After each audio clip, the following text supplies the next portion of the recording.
dan sebenarnya ialah sebahagian daripada pengalaman dan juga penganalisaan terhadap perkembangan politik di Turki.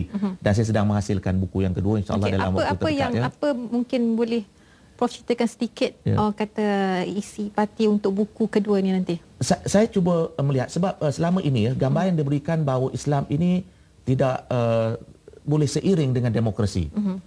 Islam ini sering dikaitkan dengan anti demokrasi dan sebagainya.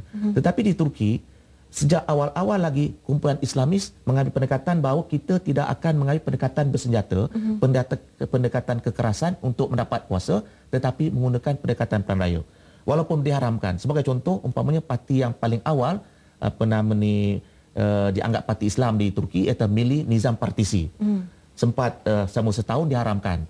Ditubuhkan pula Milli Salamah Partisi, diharamkan ya. Ditubuh Refah Partisi, diharamkan. Ditubuhkan pula Fazilat Partisi, diharamkan ya. Kemudian berpecah tubuhnya Saadat Partisi dan Ak Partisi ya. Walaupun mereka diharamkan berdepan dengan pemenjaraan dan sebagainya, tetapi sejak dari awal kumpulan Islami di Turki mengambil pendekatan bahawa kita akan terlibat sebagai golongan demokrat, terlibat dalam pilihan raya. Dengan sebab itulah kalau kita lihat pendekatan-pendekatan ekstrim di Turki tidak melibatkan kumpulan Islam di sini. Kerana mereka menggunakan pendekatan pilihan raya.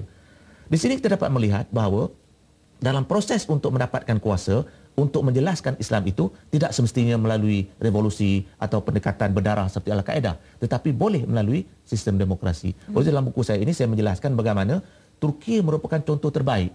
Bagaimana demokrasi itu merupakan suatu yang boleh bergerak harmonis dengan kumpulan-kumpulan lain ataupun dengan negara yang pelbagai sifatnya. Itu yang saya cuba huraikan dan terbukti pada hari ini walaupun dengan pendekatan-pendekatan yang pada mulanya diragui dan sebagainya, tetapi sokongan kepada pendekatan demokratik yang dilakukan oleh Ak Parti dan kumpulan Islamis ini mereka sudah diterima.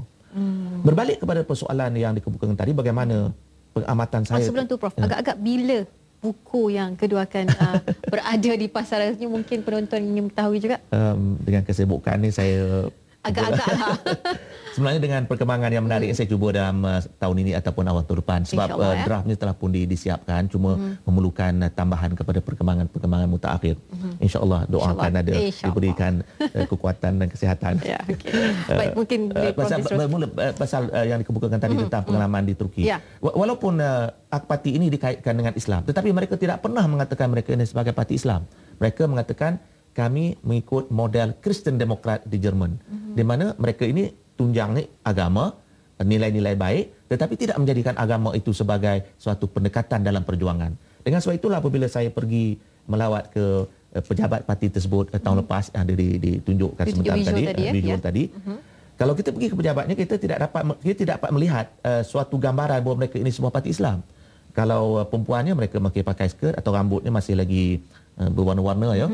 Dan lelaki tidak ada yang berjubah berserban dan sebagainya. Oleh itu, kalau kita pergi ke ibu pejabat mereka itu, tidak ada gambarannya mereka ini sebagai sebuah parti Islam. Tetapi kenapa mereka mendapat sambutan? Pendekatan yang digunakan oleh Ak Parti ini sejak mereka awal memerintah sehinggalah pada hari ini, mereka menggunakan pendekatan-pendekatan sebagai satu parti yang memberikan kebajikan dan kemudahan kepada rakyat. Itu pendekatannya. Ini berkait rapat dengan latar belakang Recep Tayyip Erdogan sendiri. Kalau kita lihat beliau ini asalnya dari karier politiknya menjadi Datuk Bandar Istanbul. Dan kebetulan ketika beliau menjadi Datuk Bandar Istanbul, saya berada di Istanbul dengan seorang rakan. Kerana Istanbul ini seperti bandar-bandar lain ya sebelum ini terkenal dengan pemotongan airnya yang selalu berlaku. Saya tak boleh bayang waktu itu kota Istanbul mengalami blackout. Saya tak boleh bayangkan sebuah bandar yang besar mengalami kegelapan, masalah air ya. Dan ini merupakan perkara biasa dan masalah jalan yang berlubang. Tetapi ketika Recep Tayyip Erdogan menjadi Datuk Bandar, beliau berjaya menyelesaikan masalah ini. Masa kebersihan umpamanya, Istanbul menjadi sebuah bandar yang bersih. Masalah jalan yang berlubang berjaya diatasi. Oleh itu beliau dilihat berjaya menyelesaikan masalah rakyat. Sebagai contoh umpamanya, di Istanbul itu ada tram ya, tram macam kita LRT ya. Dan biasalah LRT di mana-mana saja bila berlaku kenaikan harga minyak dan sebagainya akan berlaku kenaikan tambang dan sebagainya.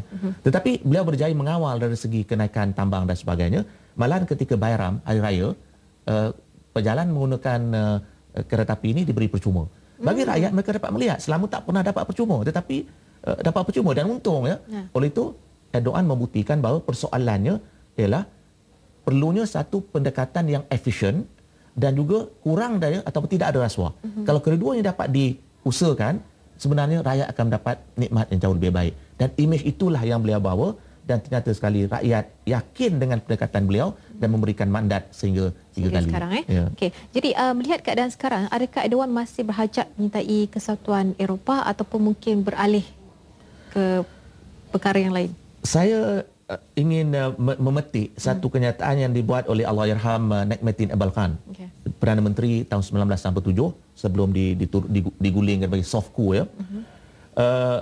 Beliau ditanya dengan soalan yang sama oleh wartawan-wartawan barat, bagaimana pandangan beliau tentang usaha untuk memasukkan Turki ke dalam EU. Beliau menyebut dalam suasana yang cukup sinis. Beliau menyebut bahawa lebih senang untuk Turki mewujudkan kembali Daulah Osmaniyah daripada masuk dalam EU. Itu satu jawapan yang cukup sinis, menunjukkan sukarnya. Kerana kalau tidak, negara-negara lain dengan mudah boleh masuk. Tetapi Turki nampaknya semacam ada halangan. Tetapi pada hari ini, ada juga suara-suara menyatakan bahawa bersyukur Turki tak masuk dalam EU. Kerana ekonomi Turki lebih kurang sama ekonomi Greece. Sekarang ini Greece mengalami krisis politik yang cukup kritikal dan negara itu dianggap sebagai hampir bankrupt. Ya. Dan selepas Greece dikatakan island dan beberapa negara yang lain akan berlaku suatu krisis ekonomi yang cukup ketara. Oleh itu mereka ada yang pendapat bahawa nasib baik Turki tak masuk EU. Kalau masuk EU nasib sama seperti Greece. Oleh itu berbalik kepada persoalan sama ada ini dikedaki ataupun tidak. Satu perkara yang kita lihat daripada kajian-kajian pendapat yang dibuat, kita dapati bahawa terdapatnya suatu kecenderungan, terutamanya mereka yang berfikiran barat, untuk membawa Turki kepada EU. Bermakna memasuki EU ini merupakan suatu pendekatan popular. Sebagai parti politik, ini dijadikan sebagai suatu slogan. Kita akan masuk EU walaupun Turki tahu tak akan masuk EU, ya. Sebab untuk mendapat undi ini, ya.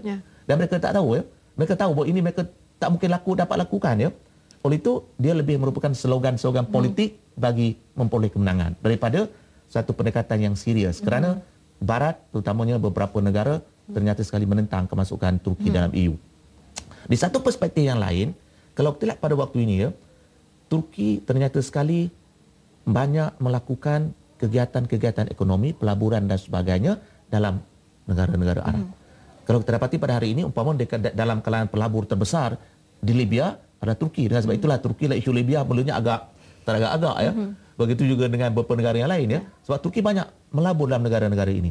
Oleh itu kalau kita pada hari ini, ternyata sekali Turki mengambil pendekatan untuk banyak melibatkan diri dalam kuasa-kuasa serantau. Bukan saja di negara Arab, tetapi negara-negara di Asia Tengah. Karena latar belakang sejarahnya dan dari penerimaan yang jauh lebih baik. Dan Turki juga dianggap sebagai pintu masuk ke Eropah. Oleh dalam konteks pada hari ini, bagi Turki masuk EU ataupun tidak bukan lagi isu besar, kerana mereka serah pun sampai ke satu peringkat, mereka telah berjaya menjadi kuasa serantau yang dihormati dan diterima oleh rakan-rakan serantau. Okey, mungkin secara ringkas, yang pastinya hubungan dengan Israel bertambah renggang. Jadi apa pendapat Prof?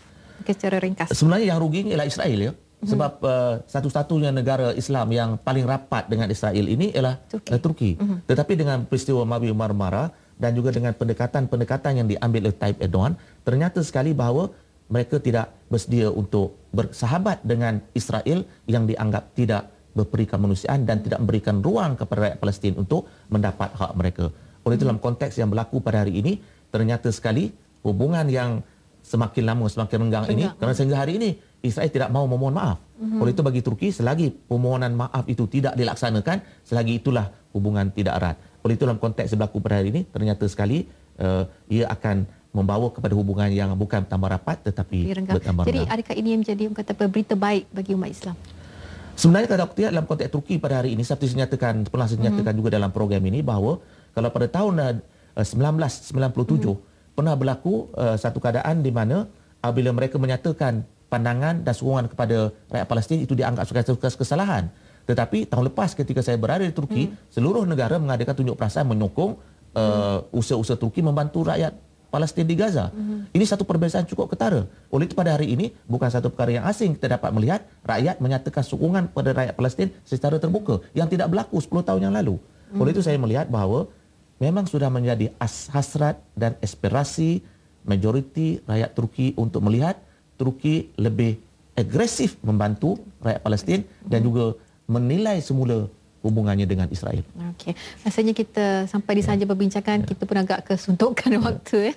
Baiklah, dan terima kasih banyak Profesor Dr. Muhammad Rizwan Othman. Dan bagi pihak penerbit Syabuddin Abdullah serta seluruh kru penerbitan, saya Miza Yusni Muhammad mengucapkan terima kasih kepada saudara Aris di bersama kami setengah jam tadi. Jangan lupa layari Facebook kami Global at One. Dan sebagai penutup, kita saksikan keindahan Bandar Istanbul di pinggir Selat Bosporus dan berlatar belakangkan Masjid Sultan Ahmad atau lebih dikenali dengan sebutan Masjid Biru. Dengan itu, Assalamualaikum dan salam satu Malaysia.